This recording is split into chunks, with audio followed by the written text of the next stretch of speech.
ఈ మధ్య మాకు ఒక ఇంట్రెస్టింగ్ పేషెంట్ వచ్చారు.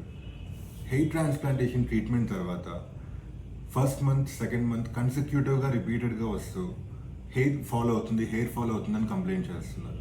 సో యాక్చువల్గా ఏంటి అంటే హెయిర్ ఫాల్ ఎన్నాళ్ళు అవుతుంది ట్రీట్మెంట్ తర్వాత, లేకపోతే హెయిర్ ఫాల్ అసలు ఉంటుందా ఉండదా మనం ఒకసారి ఇప్పుడు తెలుసుకుందాం. సో హెయిర్ ట్రాన్స్ప్లాంటేషన్ చేసిన తర్వాత మనకి ఎప్పుడైనా సరే ఫస్ట్ 4 months షెడ్డింగ్ ఫేస్ అంటాము. అంటే హెయిర్ రావడం, మళ్ళీ ఫాల్ అవ్వడం, మళ్ళీ హెయిర్ రావడం, మళ్ళీ హెయిర్ గ్రోత్ వచ్చిన తర్వాత ఫాల్ అవ్వడం, మళ్ళీ హెయిర్ రావడం, ఫాల్ అవ్వడం, ఇలా ఎవ్రీ మంత్ కంటిన్యూస్గా అవుతుంది. అండ్ అలా ఒక 4 months వరకు రిపీట్ అవుతుంది.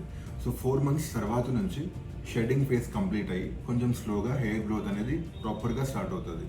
సో అట్లీస్ట్ రిజల్ట్స్ మనకు కనిపించేసరికి 6 to 8 months టైం అయితే కనిపిస్తుంది.